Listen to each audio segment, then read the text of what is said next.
Bom, segundo o próprio Evangelho segundo o Espiritismo, quando fala lá do homem de bem, fala que um e outro são a mesma coisa. Exatamente. Então, André Luiz, ele escreveu esse livro aí através do médium Valdo Vieira e está na coleção dos 16 volumes de André Luiz. Esse aí é o 13º. Nesse livro só tem de Chico Xavier o prefácio, que foi Emmanuel que fez. Eu separei algumas situações, porque André Luiz, ele coloca aqui 47 tipos de situações que a gente vive no dia a dia, para que a gente possa vigiar as nossas atitudes.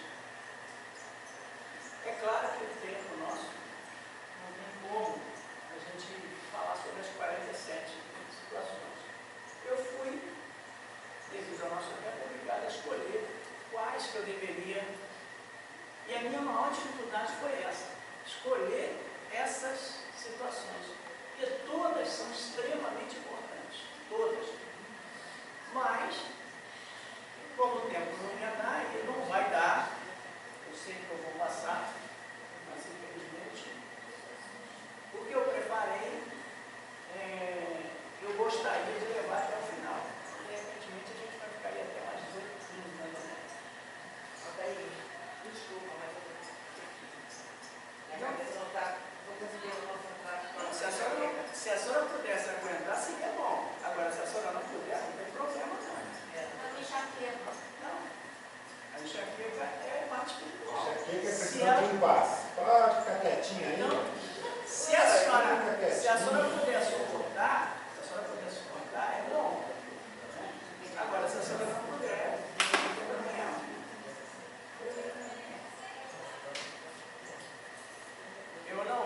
Eu não vou ficar chateado por causa disso. Bom, então vamos lá. Eu coloquei uma imagem aqui para a gente começar a ter uma ideia do que é que André Luiz quer falar para nós.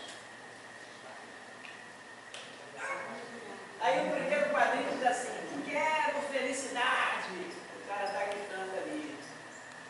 Aí vem a mentora espiritual, né, pega aquela frase dele, aí diz assim na segunda: primeiro, remova, eu, isto é o eu. Em seguida, retire quero, que é desejo.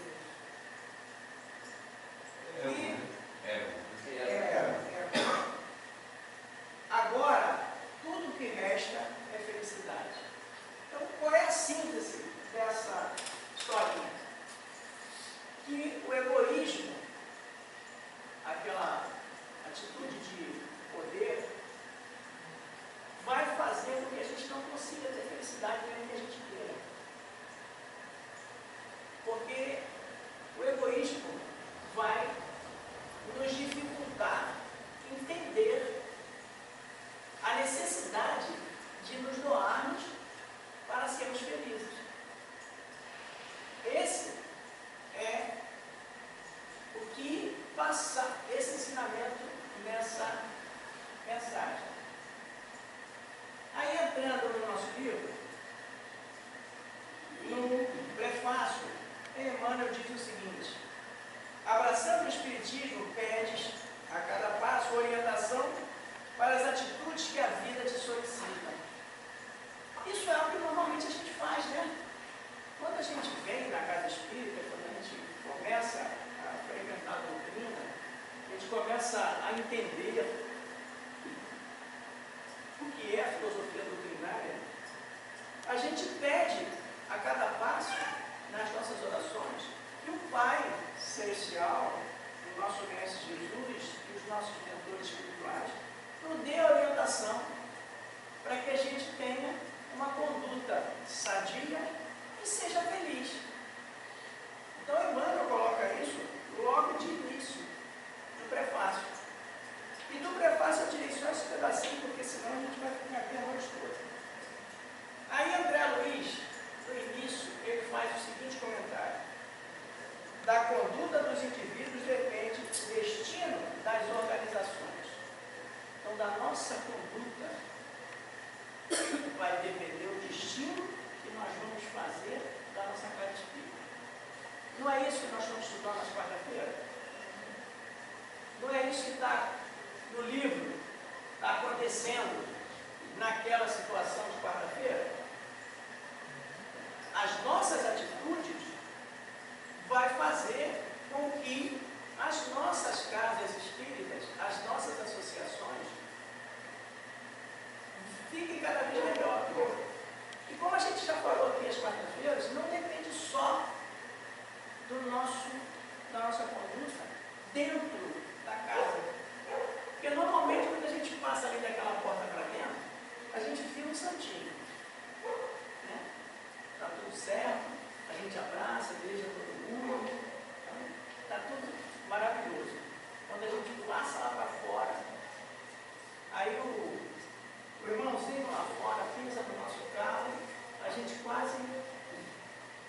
Se antigamente a gente até puxa um revólver e mata a pessoa. Hoje em dia, graças a Deus, a gente já melhorou bastante, a gente dá só um tapa mesmo. Ou isso. Sabemos que a liberdade espiritual é o mais precioso característico de nosso movimento. A liberdade espiritual é a característica da doutrina espírita. A doutrina espírita, isso é um lema nosso, não proíbe nada. Não existe proibição dentro da nossa doutrina. Não existe esse negócio, esse livro aqui eu não vou ler, porque a doutrina espírita proíbe. Isso não existe. A doutrina espírita, ela não proíbe nada. O nosso lema é liberdade. Agora, como Paulo de Tarso falou, tudo posso, mas nem tudo que convém. E aí está o nosso lema. Posso. Mas é bom para mim? Esse livro me traz algum crescimento espiritual? Me ajuda em alguma coisa? Por que eu vou ler então? Né? Isso a gente tem que ter, porque a doutrina nos dá essa liberdade. Entretanto, se somos independentes para ver a luz e interpretá-la, não podemos esquecer que o exemplo digno é a base para a nossa verdadeira união em qualquer realização respeitada. O nosso exemplo é que vai fazer com que nós sejamos reconhecidos na sociedade como espíritas cristãos. Porque nós nos tornamos pessoas diferentes. Nós somos iguais? Somos. No nosso mundo, né, nós somos a imagem e semelhança de Deus, espíritos. Mas nós, vivenciando a doutrina, nós nos transformamos e somos diferentes, sim, na sociedade. Temos uma visão diferente da vida. Principalmente porque acreditamos na reencarnação. Continuando aqui, André Luiz continua. Certa feita, disse o Mestre Jesus, quem me segue, siga-me. E noutras circunstâncias afirmou, quem me segue não anda em trevas. Isso está no Evangelho. São palavras de Jesus. Reconhecemos assim que não basta admirar o Cristo e divulgar-lhes os preceitos. É imprescindível acompanhá-lo para que estejamos na bênção da luz. O que significa acompanhar Jesus? O que significa essa início do seu livro. A gente tem condição de acompanhar Jesus? A gente já está nesse patamar? Mas a gente tem que se esforçar. Porque Jesus disse que nós seremos felizes. Quem acompanha nunca precisa estar do lado, né? Oi? Quem acompanha não precisa estar do lado. Ele pode estar bem atrás, mas segue o caminho. É o nosso caso, ele está muito atrás, mas ele vai seguindo o caminho. Então, vamos fazer o seguinte, vamos começar a aprender a seguir Jesus. E o aprender a seguir Jesus depende da conduta espírita. E aí nós vamos entrar diretamente nos itens que André colocou para nós. Deixa eu só uma colocação assim, naquela parte ali que você falou assim, que não anda em trevas, né? É que assim as pessoas pensam, às vezes, algumas pessoas podem pensar assim, que nada de mal vai me acontecer. E na verdade não é isso. É que você vai ter uma visão diferente daquilo que vai te acontecer, porque Jesus não prometeu a ninguém nada. Ele não fez promessa. Né? Você só vai ter uma visão diferente das coisas, até daquilo que você acha que não é adequado para você. Você vai ter uma visão diferente daquilo, né? De que o que eu devo ter feito para que aquilo venha me acontecer. Então, a importância da treva é você entender a treva nesse sentido, não é assim que nada de mal, eu estou livre, estou cuidado, não é bem. Essa visão é espírita. Que é lá nas nossas outras vertentes cristãs, eles acham que é diferente. É diferente isso. Essa é a visão espírita. Então vamos lá. Conduta espírita no lar. Eu botei essa de primeiro, porque é ali que é a nossa base para o começo de tudo. É a convivência no lar. Aí André Luiz, outra coisa que eu queria falar é o seguinte, André Luiz, em cada um desses itens, ele escreveu 2 páginas. Mas não tem como a gente puxar isso aqui assim. Então o que eu fiz? Eu peguei alguns tópicozinhos. Em cada conduta, eu peguei alguns tópicozinhos para a gente, quem quiser ter uma amplitude maior, esse livro aqui é meu. Se alguém quiser emprestar, É muito grande, muito grosso. se alguém quiser emprestar, não tem problema. Agora também, se alguém quiser, eu posso colocar no grupo ele PDF, para a pessoa poder ter ele no celular, para quando tiver numa situação, ver o que o André Luiz aconselha que a gente faça. Né?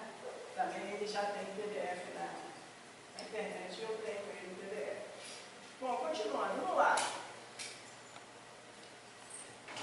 Começar na intimidade do tempo doméstico a exemplificação dos princípios que esposas, com sinceridade e firmeza, uniformizando o próprio procedimento dentro e fora dele.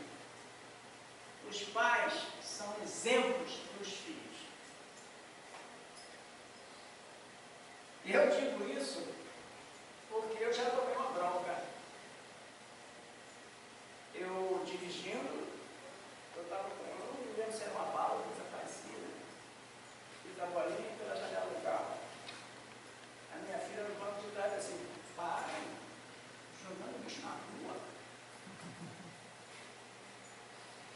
Então, e ela tinha 6 anos, 5 anos. Estava na evangelização desde o berço. Né?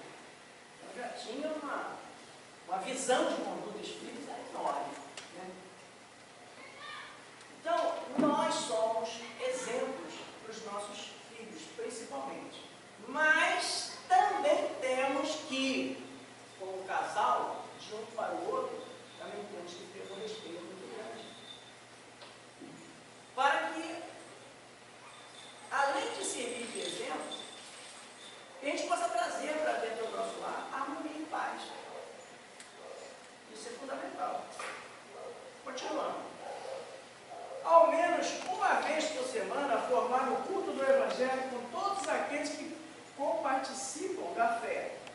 estudando a verdade e irradiando o bem.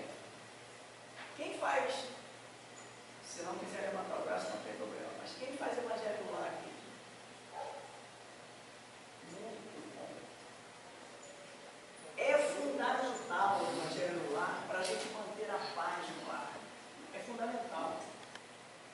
André Luiz diz que o nosso lar vira um foco de luz na espiritualidade. Se a gente tiver a disciplina de fazer todo dia marcado no mesmo horário, por exemplo, o meu, na minha casa, por exemplo, é segunda-feira às 21 horas. Aonde eu estiver, mesmo quando às vezes eu estou viajando de férias, na segunda-feira às 21 horas, a gente faz o nosso evangelho. Isso a gente faz há mais de 25 anos.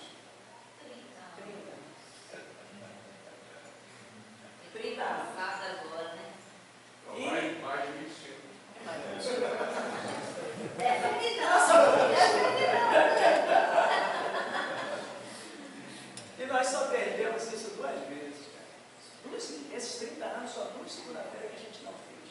Uma foi no dia do acidente dela. Ela bateu com um carro em Muriqui. Eu passei a noite no hospital. E a outra foi, fomos ao médico, o médico atrasou.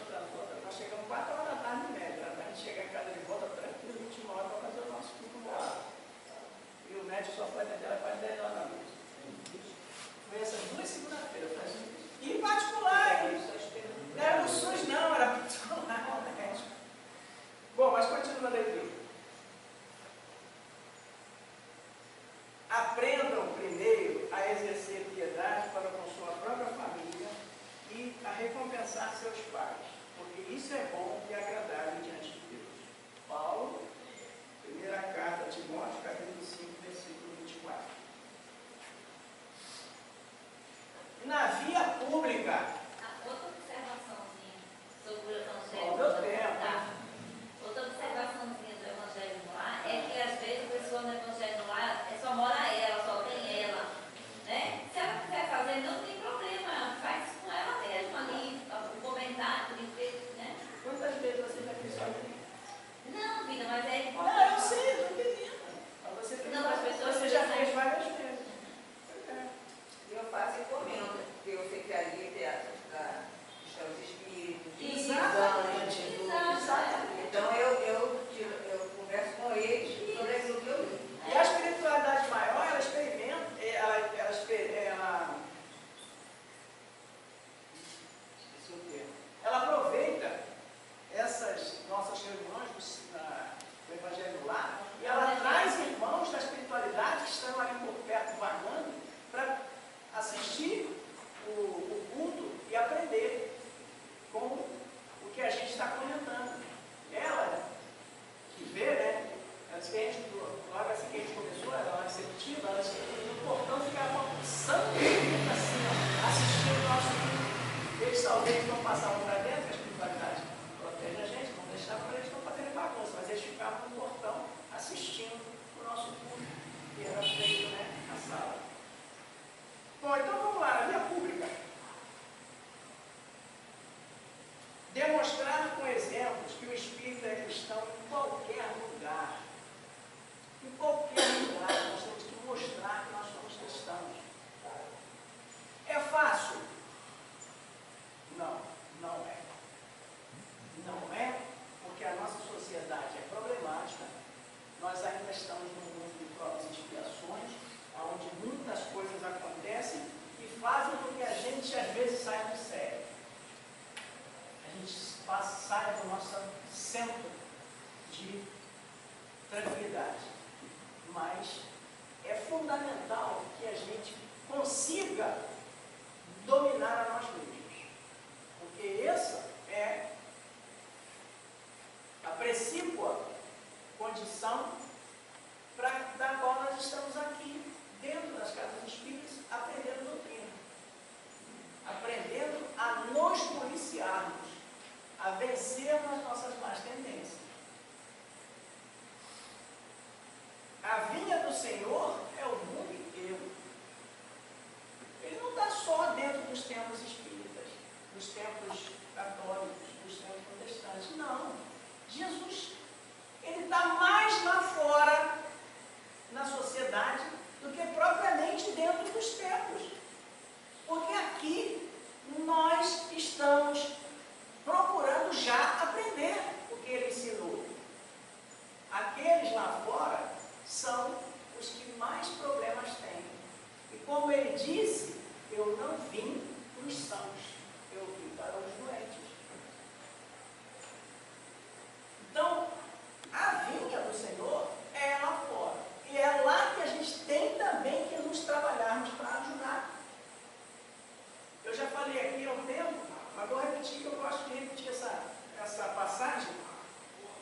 página que eu li, psicografada, não me lembro agora se foi possível, mas uma psicografia. Um acidente na estrada, uma pessoa machucada, um acidente.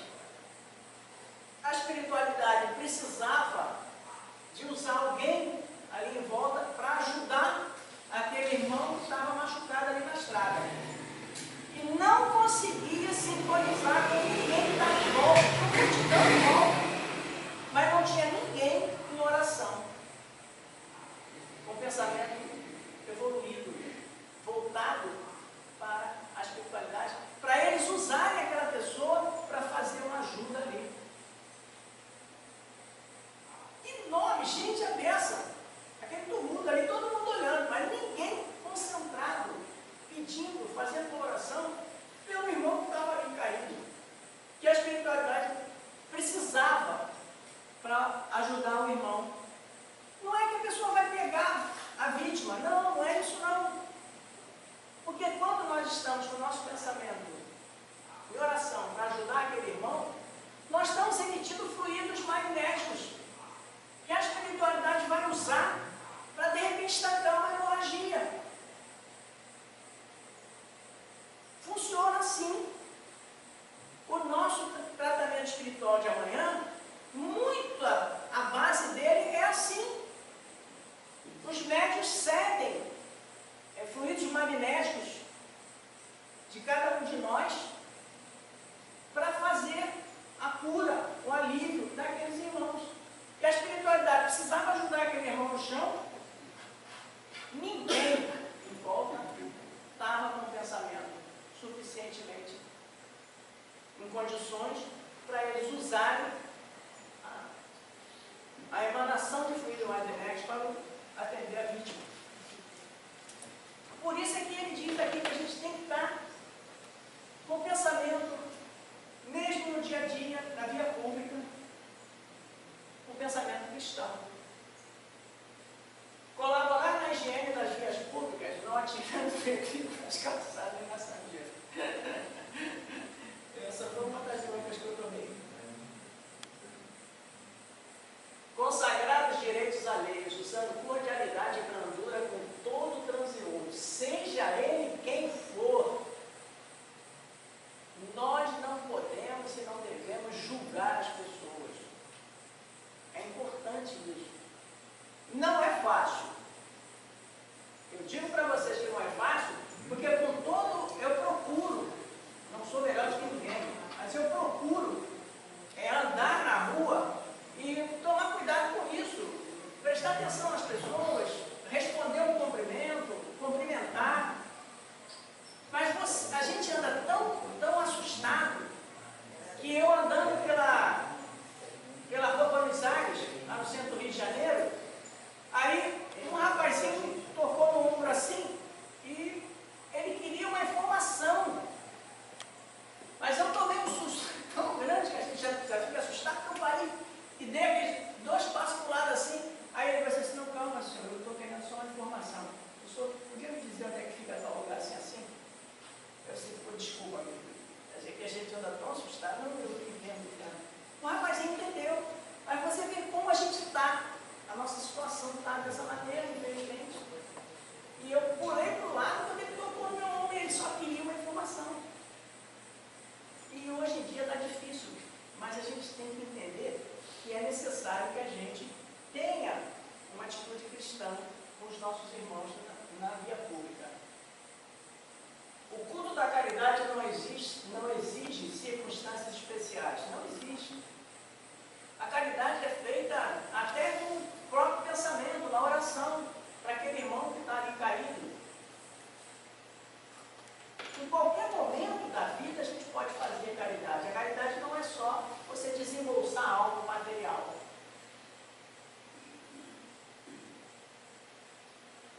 Vende prudentemente como andas. Paulo, Efésios, capítulo 5, versículo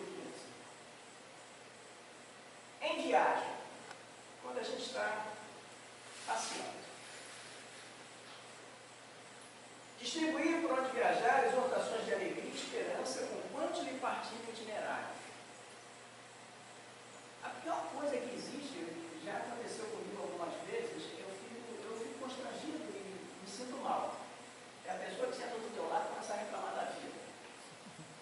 igreja urbana, igreja urbana, igreja urbana, igreja urbana, a viagem inteira. Cara, isso é horrível. Eu peguei uma vez um ônibus aqui em Guaratiba para Itaguari. Olha, eu fui orando, porque sentou uma senhora do meu lado e ela reclamava tanto da vida, do calor, da janela aberta, da janela fechada, da parada do ônibus. Meu Deus do céu, você está dentro do ônibus. Você não pensa que o ônibus está parando porque tem alguém, algum irmão que vai subir no ônibus? Esse ônibus para demais, eu não aguento mais. Mas, pelo amor de Deus, você está dentro de um ônibus. O ônibus vai parar para pegar alguém, é claro. E você não pensa no outro, se o ônibus passar direto, largar a pessoa a pé. Você gostaria que ele fizesse isso contigo? Passasse direto? Eu não falei isso para ela, mas eu fiquei orando para que ela parasse de reclamar. É muito ruim. Então a gente tem que tomar cuidado com isso. As pessoas gostam de conversar, mas se a gente puder manter um diálogo, uma conversa, rindo, brincando, num assunto leve, é a melhor coisa que tem para distrair na viagem. O verdadeiro espírita jamais perde a oportunidade de fazer o bem. Né? Jamais perde.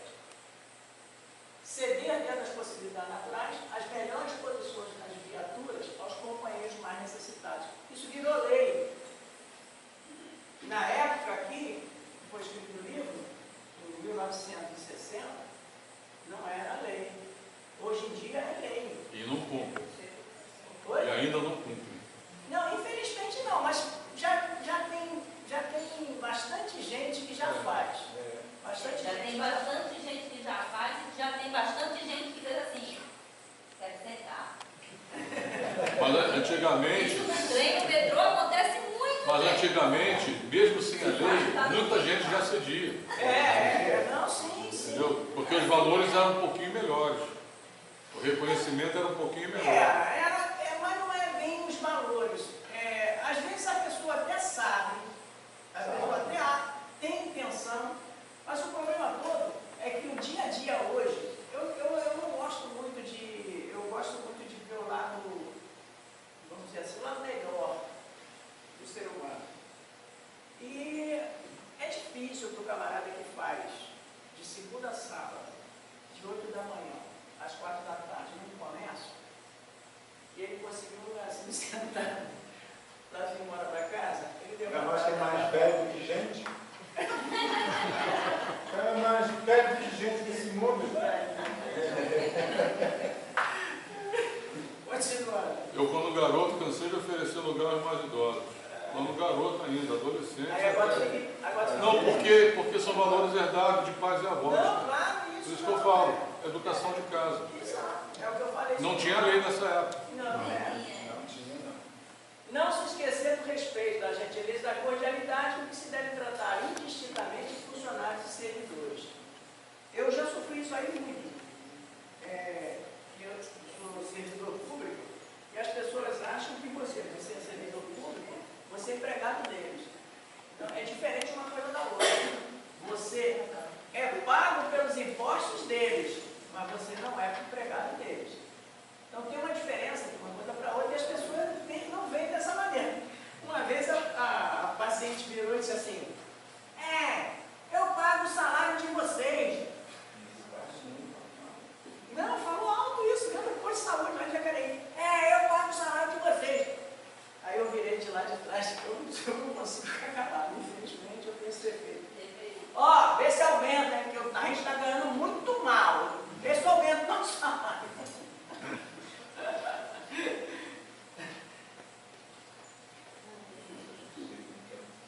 Andai como os filhos da luz. Palavra de Paulo, está em Efésios, capítulo 5, versículo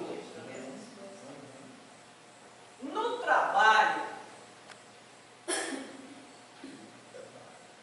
desde que se encontre em condições orgânicas favoráveis, dedicar-se ao exercício constante de uma profissão nova e digna.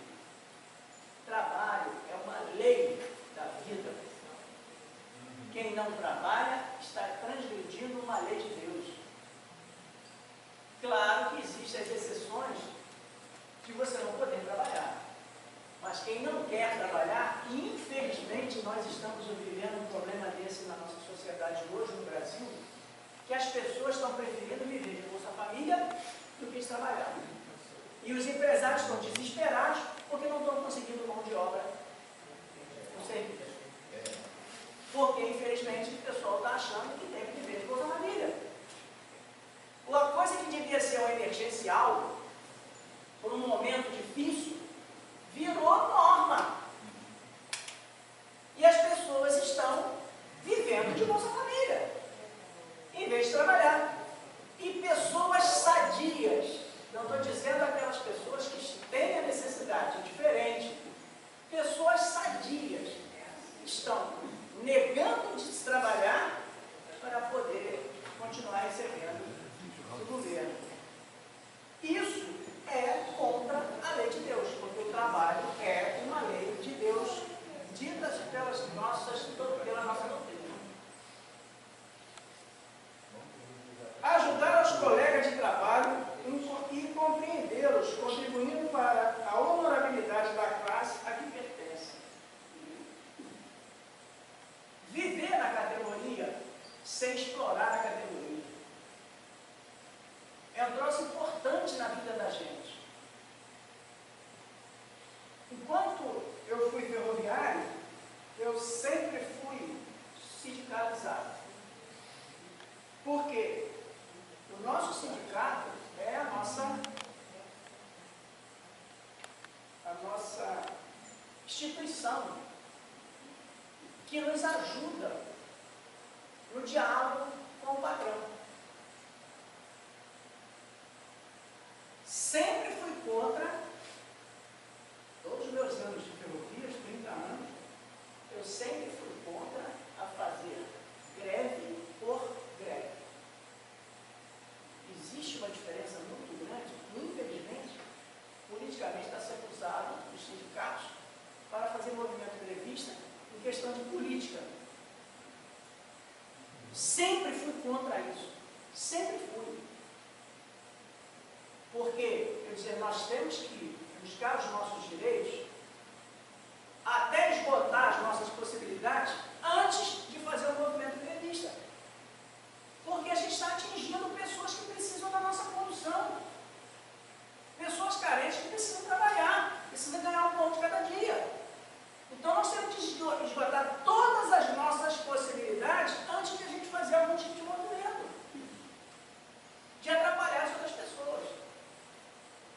Pessoal, fui sindicalizado, sou sindicalizado, mas nunca fui sindicalista. Eu acredito no projeto, mas não na prática. Isso. A diferença gigante do sindicalista, ele não defende o sindicato. Defende, acho que as comuns são orientadas para esse tipo de coisa. É a mesma coisa eu ser espírito e não secretário. É isso. É uma comparação que ela tem que separar muito bem a sua conduta do projeto. É mesmo você ser político e roubar. Isso, Não está, era por aí. Eu vou te contar uma situação, eu fiquei indignado. Nós fomos para uma reunião com o diretor da empresa, o presidente da empresa. E a gente levou uma pauta de reivindicação. Aí botamos na mesa para ele, a gente leu, aquela discussão, não sei se pode, se não pode. Esse diretor deu a maioria das nossas reivindicações. A maioria. Não, uma coisa ou outra boba, ele não deu. Aí saímos da reunião. Aí eu saí satisfeito da vida, né? Pô, vencemos, não precisa nem ter. Mas não precisa nem ter paralisação. A gente conseguiu o que a gente queria. Aí o presidente do sindicato fez uma reunião com a diretoria. Sabe o que ele falou? Cara, dali eu parei com a minha vida sindical. A gente não pode aceitar isso aqui tudo, não. Aí eu, peraí. Não, se a gente aceitar isso aqui tudo, o funcionário não vai fazer mais greve. Pessoal, tô fora. Tchau. Não serve para mim não, cara. Eu estou em outra. Isso não é para mim, não. Eu não estou aqui no sindicato para fazer greve, eu estou aqui no sindicato para reivindicar meus direitos. Completamente diferente de uma coisa da outra. E dali para frente eu batalhei em cima deles até o final da minha Continuando aqui. Cultuar a caridade nas tarefas profissionais. Às vezes, uma coisinha banal, entre aspas, para nós, na nossa profissão, mas é muito para os nossos irmãos que dependem da nossa profissão. Então, se a gente trabalhar visando fazer o bem, que é a caridade, a gente vai estar sempre ajudando as pessoas em volta da gente. Às vezes até sem notar. As pessoas dizem assim, pô, mas tu fez isso assim? Não. É, fiz por quê? Não, isso aí não está dentro da nossa função. Espera aí. Mas não está dentro da minha função. Mas é o meu dever ajudar as pessoas. Eu posso, por que não? Não é? Meu pai trabalha até agora e eu trabalho também. São palavras de Jesus, está em João capítulo 5, versículo 17. Na sociedade,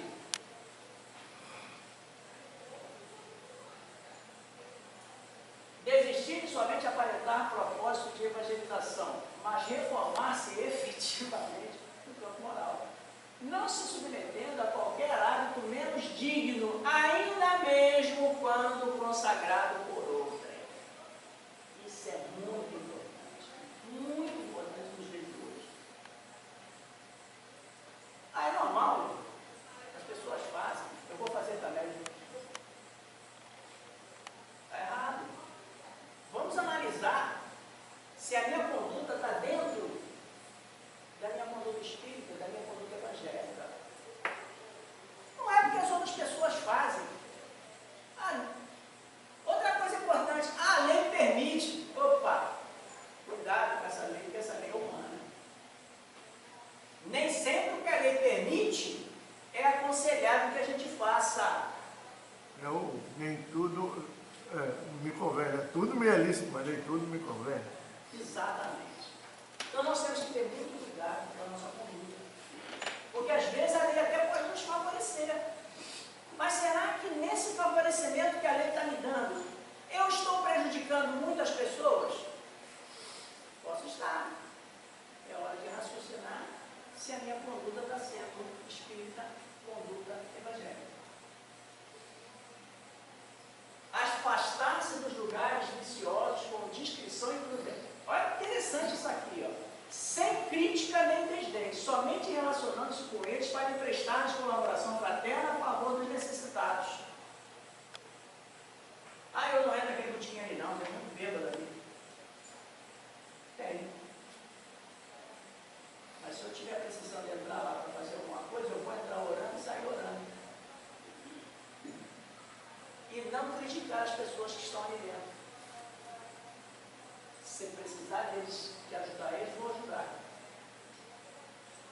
Mas eu não devo criticar, nem desdenhar da atitude dos nossos irmãos.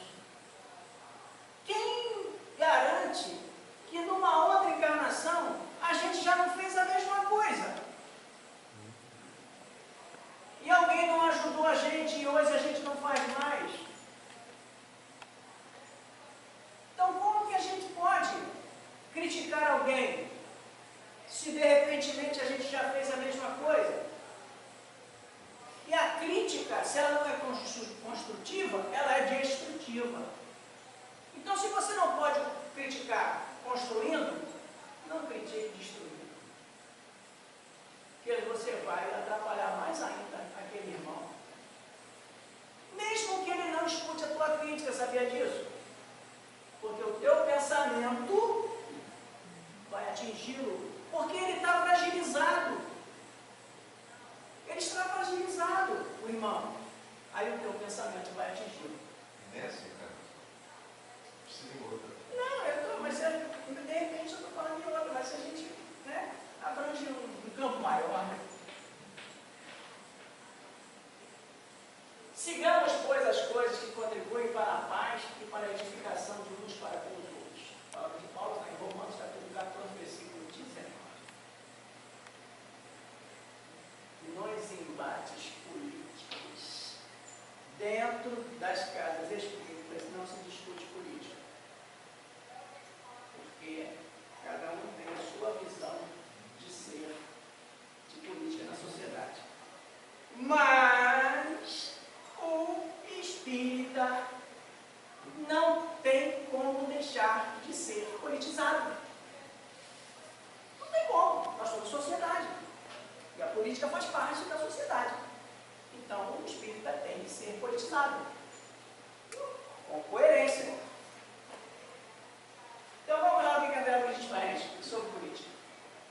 Situar em posição clara e definida as aspirações sociais e os ideais espíritas cristãos, sem confundir os interesses de César com os deveres para com o Senhor. É função, é obrigação, é dever do ser humano entender de política, escolher um candidato e ir no dia da eleição votar.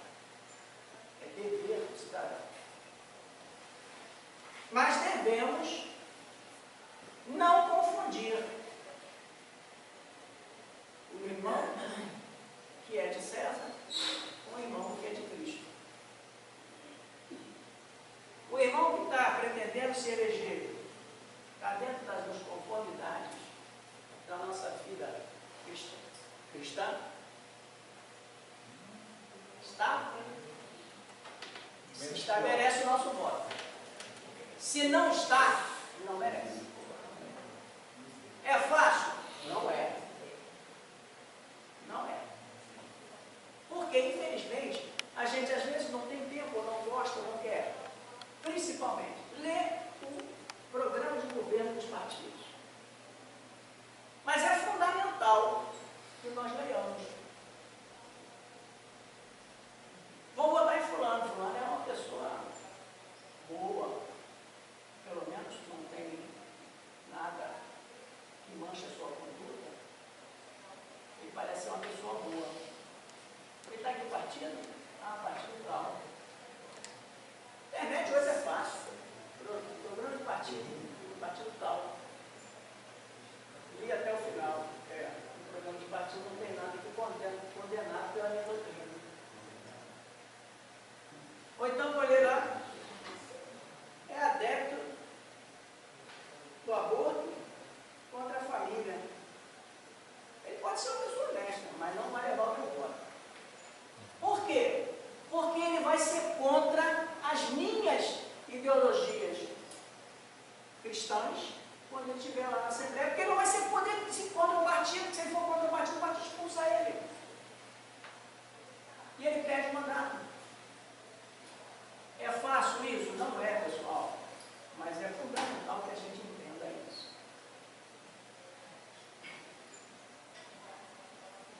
Em nenhuma oportunidade transformar a tribuna espírita em palanque de propaganda política. Não devemos. Isso não faz parte da nossa visão doutrinária. Distanciar-se do partidarismo extremado, paixão em campo, sombra em tudo. Partido de extrema, tanto faz de direita ou de esquerda, pode ter certeza, não é a favor da nossa doutrina. Não é. Porque extremismo não faz parte da vivência espírita doutrinária.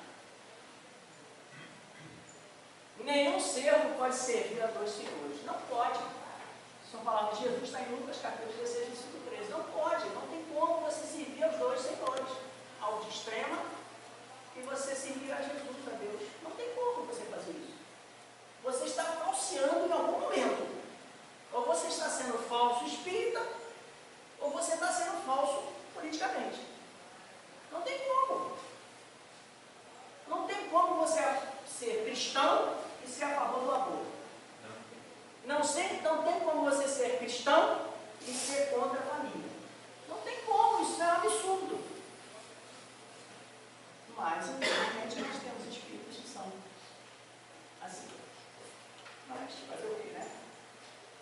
Acontece nas melhores famílias. Oi? Acontece nas melhores famílias. Bom, Thaí, você falou em politização, né? Você falou em politização, que a política faz parte realmente da sociedade. Claro, é. Mas até no tempo de Cristo, os apóstolos tiveram que optar por seguir Cristo ou não. até eles tiveram que fazer essa opção. Mas também não deixaram de ser político, não. Não, justamente, Continuaram mas... sendo politizados. Sim, Só eram sim, contra mas- aquele partido fariseu Sim. que era radical. Mas eles tinham que fazer escolha. Ah, claro. Como Mas nós. escolhas, a gente vive de escolhas. Justamente. Né? Graças ao Pai, a gente tem um nome próximo chamado livre-arbítrio. Mas eu digo que até aqueles muito próximos de Cristo, né, tiveram que fazer escolhas duras, difíceis, né, porque o tempo era difícil. E o próprio Jesus Cristo falou, da era César, deve César e a Deus que é Deus. Né? Continuando aqui. No templo, agora é aqui dentro, ó, entrar pontualmente no templo espírita para tomar parte das reuniões, sem prorrogar alarido ou perturbações.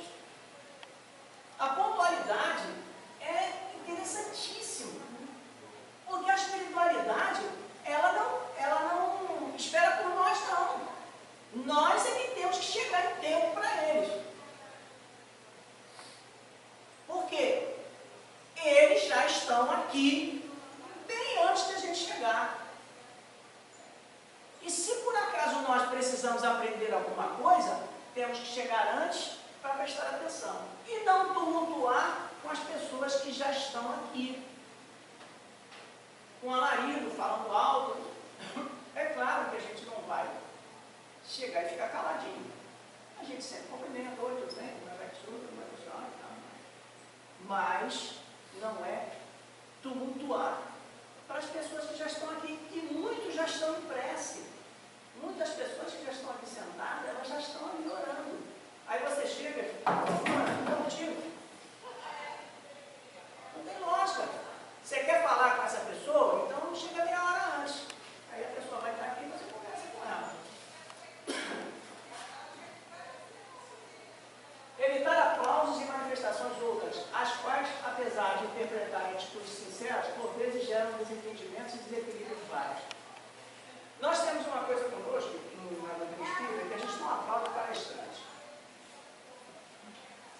Porque a gente não sabe o quanto Diego vai ter aquele irmão. Aí ele, ó, eu sou mal, sou bamba, falei bem, bonito. Então, para evitar isso, né, que a coisa extrapole, nós, na doutrina espírita, a gente não aprova aplausos. Não é nada demais se você, por acaso, chegar perto e falar, gostei da tua palestra, tá, tudo bem. Isso é válido, que você estimula uma pessoa a estudar mais, a pesquisar mais, a trabalhar melhor. Pô, gostei da tarefa que você fez, bom, você viu o que você fez lá para as famílias assistidas? Legal. Isso é válido, você incentiva a pessoa a trabalhar mais, a trabalhar melhor. Agora, os aplausos, a gente não aprova. Aplauso remete a espetáculo, né? É, exato.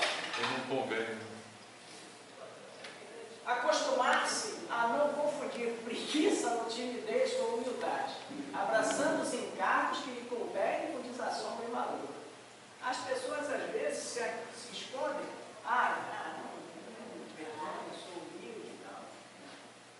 Às vezes ela sai com preguiça. Porque todas as tarefas dentro da casa espírita são problemáticas.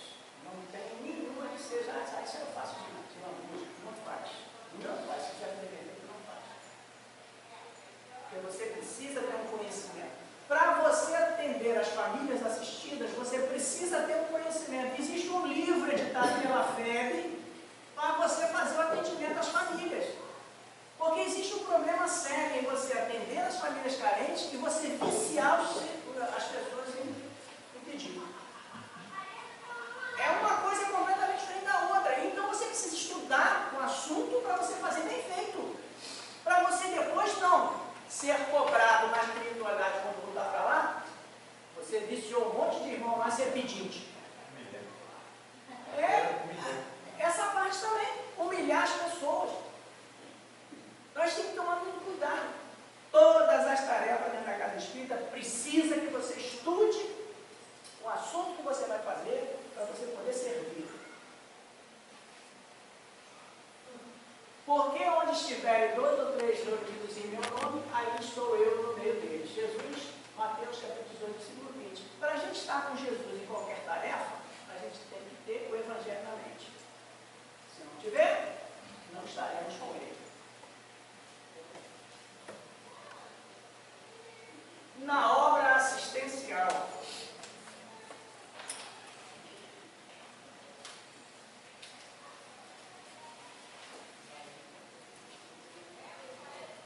pelo menos uma vez por semana, cumprir o dever de dedicar-se à assistência em favor dos irmãos e menos feridos. É pela campanha que a gente faz sempre de doação aos nossos irmãos, que o nosso irmão Luiz trabalha doente e ele precisa da nossa ajuda para que ele também possa fazer o serviço e a gente possa ajudar. É um trabalho que a gente tem que fazer nas casas espíritas, todas as casas espíritas têm esse trabalho de assistência. Não é só com gênero alimentício, hein? Existem muitas outras necessidades dessas pessoas carentes, às vezes até uma conversa, um papo, uma oração, uma explicação, uma tirada de documento. A pessoa não tem esclarecimento que ela tem o direito de tirar um documento, de fazer um documento gratuito, e ela fica desesperada porque não tem dinheiro para tirar a identidade, para tirar uma certidão de nascimento do filho, para perder a certidão para você tirar a segunda via. E é necessidade que nós possamos ajudar essas pessoas a esclarecer o que elas podem fazer para resolver o problema delas. Mas esse é foco só para os encarnados? Esse é foco só para os encarnados? Não, né? Obra assistencial, sim. É? E, assim, uma observação. E essa obra assistencial, ela só abrange a casa espírita, aquelas pessoas só. É em todos os locais. Às vezes, a gente está trabalhando, mas tem uma pessoa lá que ela é uma pessoa mais necessitada, a gente vai ao encontro dela para poder tentar ajudar. Mas isso aí a gente viu lá atrás, né? Na sociedade. Continuando. A casa assistencial de caráter espírita, na casa assistencial de caráter espírita, alimentar a simplicidade doutrinária, o conforto excessivo e as criaturas menos afortunadas. Isso é muito importante. Tem outras nossos irmãos de outras vertentes que explicam, mas o centro espírita parece que estão caindo aos pedaços, o cara é todo humilde demais, é muito simples demais. Mas isso faz parte da nossa doutrina. A gente tem que prestar atenção que às vezes os nossos irmãos, eles têm dificuldade de entrar num templo todo luxuoso de mármore, porque eles ficam constrangidos porque eles moram numa casa de sapê, moram num casebre. E isso a gente tem que tomar cuidado e não fazer essa ostentação. Não vamos também deixar a coisa cair aos pedaços, mas vamos ter simplicidade com as coisas. Eu passei por uma situação que eu fiquei meio chateado, mas entendi, já esqueci, está tudo certo. O piso do centro espírita onde eu frequentava era todo de ardósia. Estava um espetáculo, um piso maravilhoso, espetacular. Entrou um presidente na casa que nós elegemos e ele disse que ele não gostava de ardósia, tirou o piso todo e botou porcelanato. Escorrega que é uma beleza. Aí eu falei, eu fui em 2 reuniões, eu fazia parte da diretoria, 2 reuniões, eu disse, rapaz, a gente tem que fazer o banheiro lá atrás para os cadeirantes. A gente tem que ajeitar o telhado da sala de juventude que está vazando água dentro. A gente tem que cobrir os fundos lá, porque a gente tem uma área lá para fazer evento de almoço. Não adiantou. Não fez nada disso, trocou o porcelanato. Há nesses dias, postou até um vídeo de um falando sobre justamente coisas assim, de a pessoa que chega e quer se tornar dono Do centro. do centro. E começa a fazer mudanças. Você postou um vídeo desse, eu interessante. Não, tem mudanças que é necessário, dona. Sim, claro. Tem mudanças que são necessárias, que a gente deve, porque o progresso é inexorável, como diz o nosso presidente honorário, né? Então, esse progresso vai de encontro às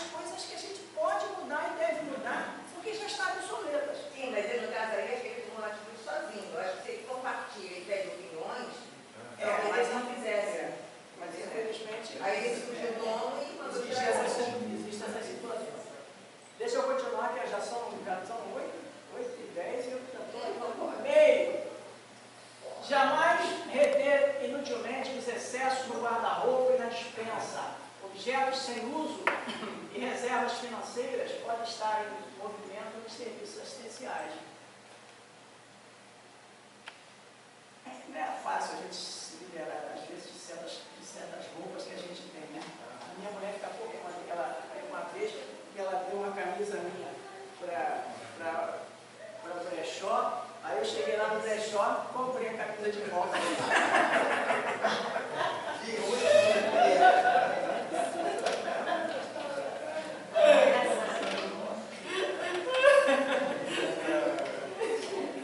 Isso é uma dupla caridade. Oi? É uma dupla caridade.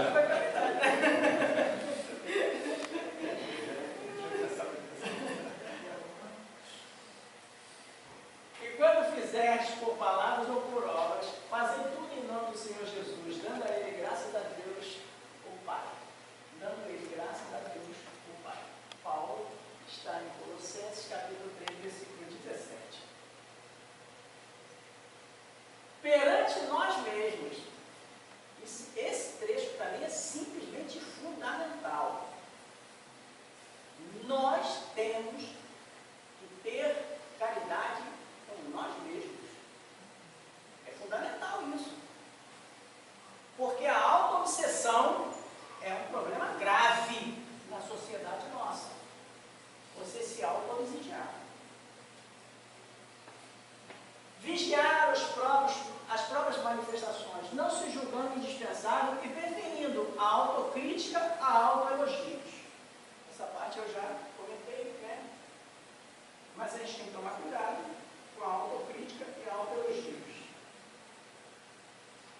Render culto à amizade e à gentileza, estendendo-as quanto possível aos companheiros e às organizações, mas sem escravizar-se ao ponto de contrariar a própria verdade em matéria de doutrina. Eu tenho um amigo, esse amigo tem certos vícios, eu convivo com ele. É possível? É. Mas eu tenho que tomar cuidado para não me envolver. Porque se eu me envolver, eu estou indo contra a verdade da doutrina. Eu não devo discriminar. A minha esposa fala muito que eu sogro dizia para eles assim, quando eram jovens: vocês podem andar junto com eles, não discriminem. Bom dia, boa tarde. Se estiver junto, estão juntos, mas não andem além disso. E não discriminem. Eu, quando jovem, eu não era espírita ainda. Eu era espírita assim, meio. Que a minha família tinha conhecimento doutrinário. Eu cheguei a participar de visitação juvenil com 12 anos, mas na juventude você se afasta um pouco. Eu tinha colegas que faziam uso de certas substâncias estranhas. Nunca discriminei eles. Não usava. Graças a Deus eu não usei. Meu espírito protetor foi mais forte. E não me ajudou a não usar. Eu não usava. Mas nunca discriminei eles. Agora, eu sempre falei para eles e eles, graças a Deus, sempre me respeitaram. Pelo amor de Deus, se você estiver junto comigo, não use. Porque eu não gosto, eu acho errado. Agora, se você quiser fazer teu uso, o problema é teu, a vida é sua, você está fazendo besteira. Mas, ó, mais longe de mim. A gente sai junto, a gente ia para a chamada discoteca, a gente ia junto. Estava no ônibus todos juntos, aquela galera, 10, 12, estava no ônibus e ia para a discoteca, aí depois saía da discoteca e ia embora. Normalmente, os meninos que faziam uso, eles vinham separados. Porque eu acho que lá na discoteca eles conseguiam o que eles queriam. Aí eles tinham que fazer uso, não podiam fazer uso lá dentro. Aí eles vinham fazendo uso lá de fora. Aí a gente já sabia que eles não iam separar da gente. A gente pode ajudar, se a gente, por acaso, tiver no convívio alguém que faça uso, a gente pode ajudar. Porque a gente pode aconselhar. E as nossas atitudes podem mostrar que pode ser diferente. Não precisa ser igual. Recusar várias funções, isso é importante, hein? várias funções simultâneas nos campos sociais e doutrinários, para não se ver na contingência de prejudicar todas. Ah, você vai ser o presidente, você vai ser o diretor mediúnico, você vai ser o diretor disso, você vai ser... juntou tudo. Tu vai dar conta? Não vai não. Não pensa que vai dar conta que não vai. Algum vai sofrer. Alguma área vai sofrer. Então você tem que aprender a dizer não. Olha, infelizmente não dá. Eu já estou sobrecarregado com esse assunto aqui. Não posso fazer 2, 3. Não posso exercer 2, 3 cargos diferentes dentro do movimento, dentro da casa espírita. Né? E a gente tem que aprender a dizer não. Examinai-vos a vós mesmos, se permaneceis na fé. Provai-vos a vós mesmos. São palavras de Paulo, está na segunda carta aos Coríntios, capítulo 13, versículo 5. Perante os parentes. Sogra é parente?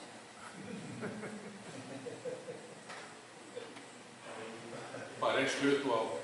Parente espiritual. Mais do que a gente imagina. Acima de todas as injunções e contingências de cada dia, conservar a fidelidade aos preceitos espíritas cristãos, sendo cônjuge generoso e melhor pai, filho dedicado e companheiro benevolente. É importantíssimo que a gente coloque a nossa conduta cristã, espírita, com os nossos familiares. É fundamental. Tratar bem a nossa esposa, tratar bem os nossos filhos, tratar bem os nossos pais. Porque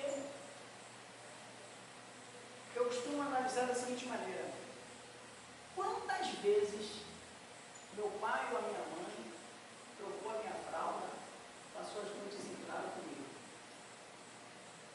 quando eu necessitava. Então, quando ele está idoso, quando ele está velhinho, quem tem que trocar a fralda dele sou eu. Quem tem que passar a noite em claro comigo sou eu. Porque ele fez muito isso por mim. Então eu tenho que me dedicar, porque faz parte da minha obrigação, do meu dever como filho e da minha conduta como cristão. Pessoal, desculpa, nós estamos passando um bocado da hora. Continua.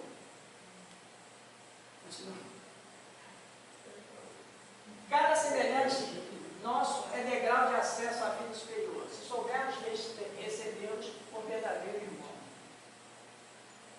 Mas se alguém não tem cuidado com os seus, e principalmente os da sua família, levou a fé. É pior do que o infiel. É pior do que o infiel. Essa palavra de Paulo que é a Timóteo, capítulo 5, versículo 8. Perante a criança, os pais espíritas podem e devem matricular os filhos nas escolas de moral espírita cristã, na evangelização, para que os companheiros recém-encarnados possam iniciar com segurança a nova experiência terrena. Vão perguntar, quando a gente voltar, o que fizeste do meu filho que eu coloquei sobre os teus braços para ser seu filho lá na terra encarnado? Deus vai fazer essa pergunta para a gente. Os pais respondem espiritualmente como cicerones dos que surgirem do orfanato da carne. Os pais são fundamentais na criação dos filhos. Deixar cuidar os meninos e não os mensagens, porque deles é o reino de Deus. A palavra de Jesus está em Lucas capítulo 18, versículo 16. Perante a pátria, situar sempre os privilégios individuais aquém das reivindicações políticas, em todos os setores. Eu não tenho que ir lá votar com a minha barriga, eu tenho que ir lá votar, mas sabendo e usando da minha inteligência para ajudar o meu próximo, a minha comunidade, a minha cidade, o meu país. Não é eu ir lá na luta votar pensando que vou estar estimulando para a comunidade bem. Vou ganhar 2 sacos de cimento. Então, é importante isso. É difícil? É, mas a gente tem que fazer. Ergue-se a felicidade imperecível de todos, do pedestal da renúncia de cada um. Eu preciso, às vezes, renunciar, porque eu tenho que favorecer a comunidade.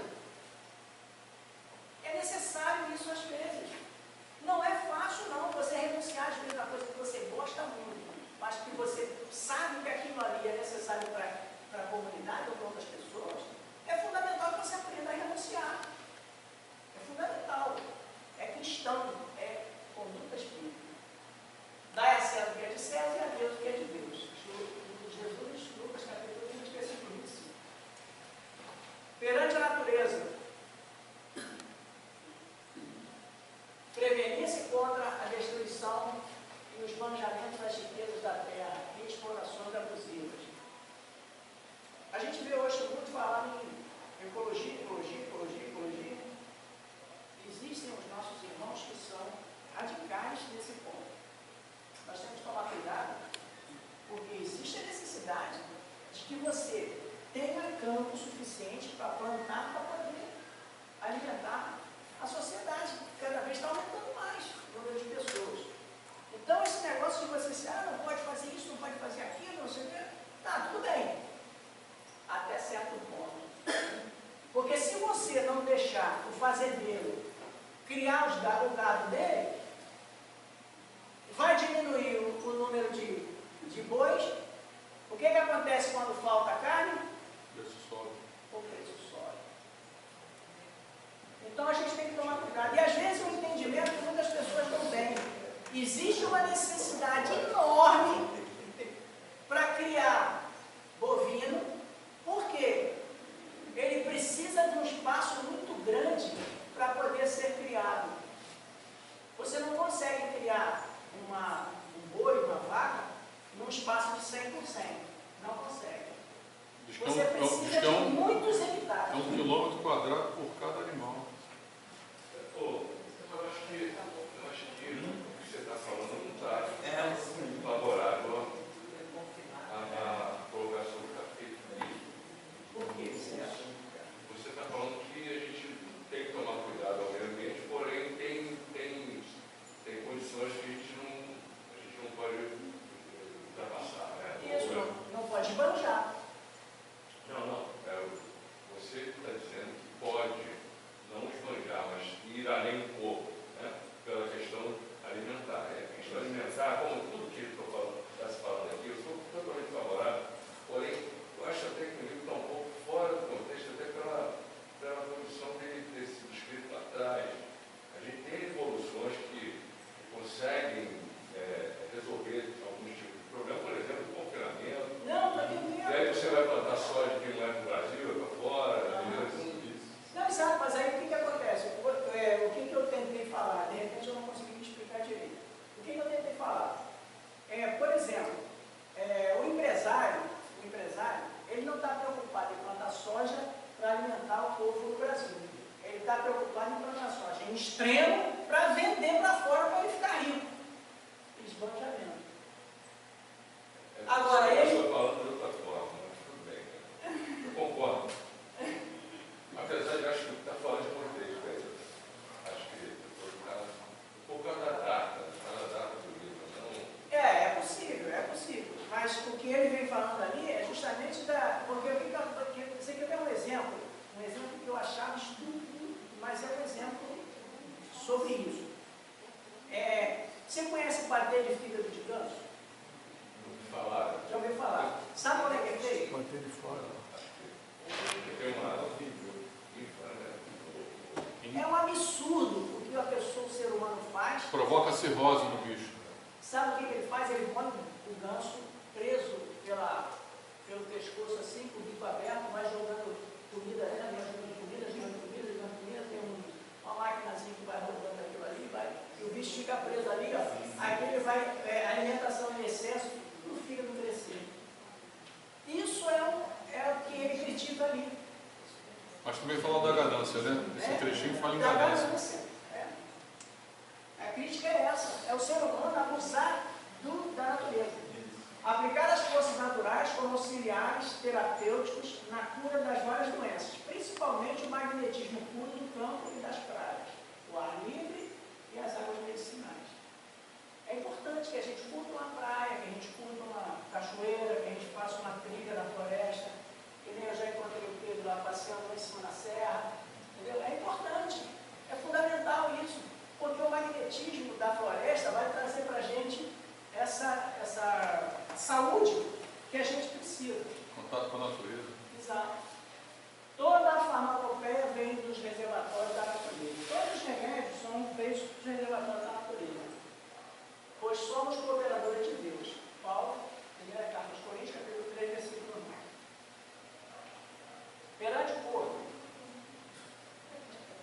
por motivo algum desprezar o vaso corpóreo, que dispõe, por mais torturado que ele seja. O nosso corpo é o templo sagrado do Espírito. Independente de que nós somos pouquinhos, nós somos direitinhos, nós somos magrinhos, nós somos gordinhos, nós temos que curtir o nosso corpo. Nós temos que amar a nós mesmos, amar o nosso corpo. Porque aqui é o templo que a gente tem para trabalhar a nossa evolução.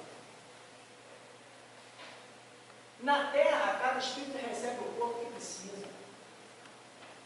Ninguém está fora da posição, não. O corpo que tem é o corpo que precisa. Inclusive é o próprio espírito que forma ele. Distinguindo o sexo, a sede de energia superiores que o Criador concede à criatura para equilibrar as atividades, sentindo-se no dever de resguardá-la contra os vícios suscetíveis de corromper. Se André Luiz escreve isso hoje, iam censurar o livro dele, processar ele tudo. Porque hoje as pessoas acham normal situações do sexo que não são normais. Elas são comuns. As pessoas invertem essa palavra. Uma coisa é normal e a outra é comum. Hoje é comum situações, mas que não são normais. O sexo é uma fonte de bênção, renovadoras do corpo e da alma. Glorificai, pois, a Deus no vosso corpo e no vosso espírito, os quais pertencem a Deus. Paulo, 1 Coríntios 6:20. Perante a enfermidade,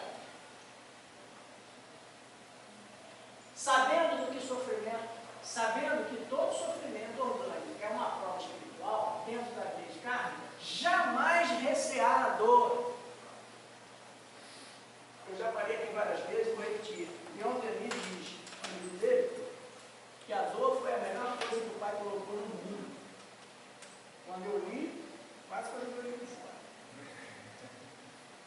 Aí depois eu tenho moço, fui ler para ver a explicação que ele deu.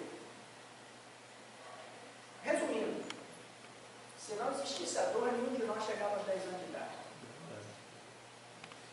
Porque o ser humano, quando criança, ele só tem medo de sentir dor, mais nada. E aí ele cara tudo. Aí doeu ele se segura. E nós espíritas temos que entender que a dor faz parte do nosso crescimento espiritual. Através das provas e das expiações. Então temos que aprender a aceitar a dor. Não é curtir a dor, é diferente da coisa da outra. Curtir a dor é masoquismo. Né? Vamos aceitar a dor e aprender a conviver com ela se não tiver condição de curá-la. A intensidade do sofrimento varia segundo a confiança na lei divina. Porque uma coisa é você sentir a dor, e a outra é você curtir a dor, ficar no sofrimento. Né? Diferente uma coisa da outra. Aproveitar a moléstia como um período de lições. Interessante, né? São períodos de lições. Para a gente aprender, quando a gente está com a úlcera, a gente aprender que a gente, certas coisas que a gente não podia comer, que a gente comeu. Aí passou mal. Aí comeu, aí viu aquele, o cara serviu uma mocotó assada e o cara caiu dentro, deu 3, 4, 5 pratos de mocotó. Aí depois ficou orando. Como se fosse um ciclo. É. Ela deu, a moléstia deu, aconteceu, aí volta. A enfermidade pode ser considerada o termômetro da fé. Se você tem fé, você consegue, pelo menos, conviver com a doença.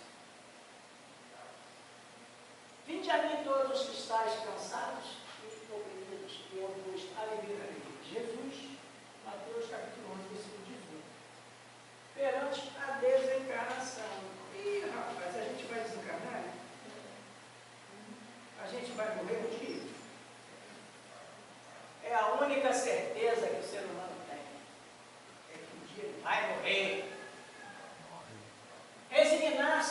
desencarnação inesperada do parente ou do amigo, vendo nisso a manifestação da sábia vontade que ele nos comanda os destinos. Né? Deus é senhor de tudo. Emitia para os companheiros desencarnados, sem exceção, pensamentos de respeito, paz e carinho, seja qual for a sua condição. Isso é muito importante quando a gente vai no velório. Você prestar atenção que o desencarnado às vezes pode estar ali próximo, escutando todo o comentário desairoso que a gente pode estar falando. E isso é ruim para o ser espiritual.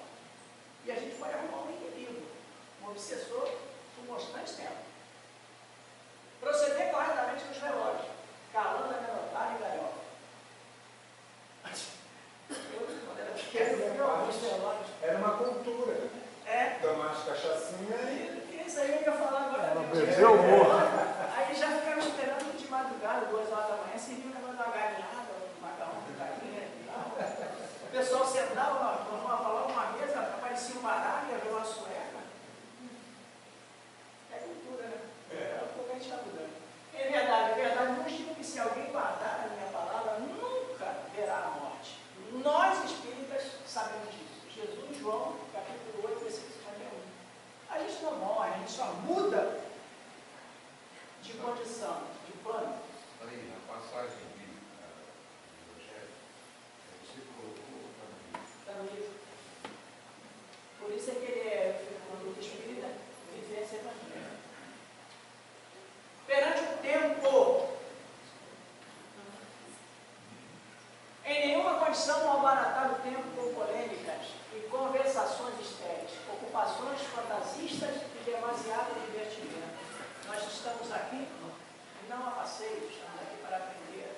Não é condenado a você se divertir, mas o demasiado é que é interessante. Que a gente não faça. Desperdiçar tempo é esbanjar patrimônio divino. Olha só, patrimônio divino. Ainda que assoberbado de realizações e tarefas, jamais descurar o bem que possa fazer em favor dos outros. Quando procuramos o bem, o próprio bem nos ensina a encontrar o tempo de auxiliar. Se a gente quer fazer o bem, a gente vai acabar com o tempo. Ainda não é chegado o meu tempo, mas o vosso tempo sempre está pronto. São palavras de Jesus, em João capítulo 7, versículo 6. Perante os fatos momentâneos.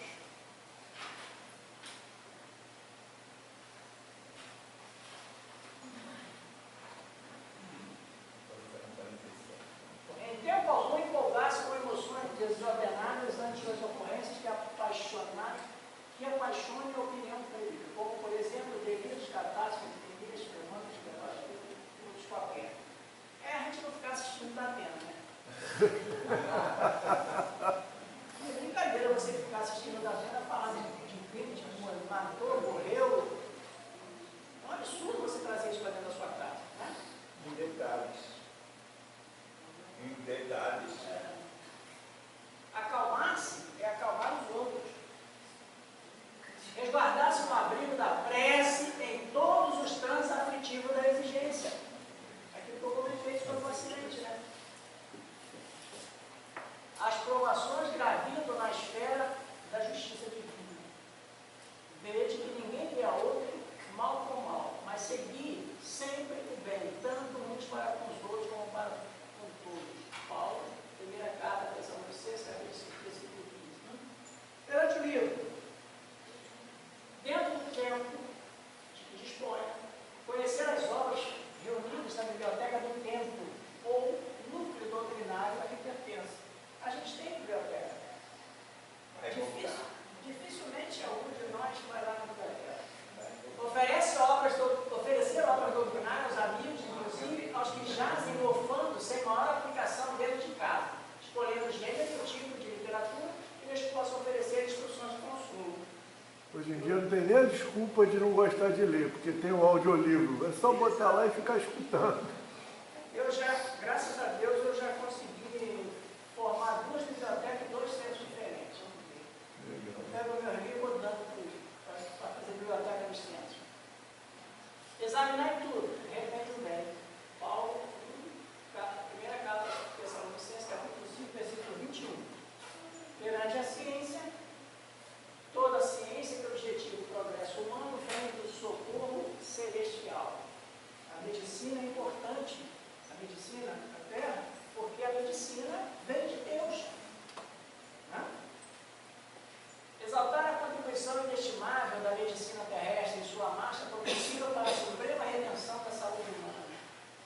desaprovar os procedimentos que, embora rotulados de científicos, venham de encontro aos ensinamentos espíritas. Tem muita coisa, infelizmente, que as pessoas estão trazendo para a doutrina, rotulando como ciência, e que não é. Que nem a fisioterapia da pedra, das cores, que a gente vê aí, infelizmente, e que não tem comprovação científica nenhuma. E aí trazendo para dentro das casas espíritas, fazendo sessão de cromoterapia e outras coisas. Ainda que tenha comprovação, né? Você pode fazer em qualquer lugar, menos na prática espírita. Porque não é uma prática espírita. A ciência humana se sobrepõe à ciência divina. A ciência divina é superior à ciência humana. A ciência incha, mas o amor edifica. Paulo, no Coríntios, 8. Perante Jesus, em todos os instantes, reconhece na presença invisível de Jesus que nos ampara nas obras do bem eterno. Aceitou-nos o Cristo de Deus desde os primórdios da terra. Nos menores cometimentos, identificar a vontade superior, promovendo toda a paz, a segurança e a felicidade das criaturas. Em todas as circunstâncias, elegeu o Senhor Jesus, o mestre nomeado de cada um. Isso é a base da nossa doutrina, né? Somos o rebanho, Jesus é o divino pastor. E tudo quanto fizeres, fazei-o de todo coração, como ao Senhor, e não aos homens. Paulo, Colossenses 3:23. E fechou, graças a Deus, consegui chegar no final. Essa mensagem é do nosso irmão Deolina Morim, já está no plano espiritual, quando ele escreveu isso aí, esse livro, Espiritismo e Movimento, ele ainda estava aqui encarnado. E é interessante, eu deixei para o final para a gente fechar o nosso estudo, né? Não podemos pensar o Espiritismo sem o Evangelho. Não tem como. Infelizmente, alguns irmãos, em outras situações, acham que o Espiritismo não é religião. E é. Se ele, sem ele, os nossos conhecimentos científicos e filosóficos barrariam sempre no vazio. Nos momentos de aflição e dor, a alma necessita mais do que a palavra, e por mais abrangente seja o discurso de uma teoria psicológica, não encontrará ela as forças suficientes ali para atravessar certos desvãos da existência se não houver na profundidade da alma a conexão com Deus. Então, por mais difícil que a gente esteja passando, a gente tem que entender que a doutrina espírita ela vai ser útil para nós quando a gente usa ela como religião, no Evangelho, na nossa vida, no nosso dia a dia. A parte científica da religião é importante, sim, na nossa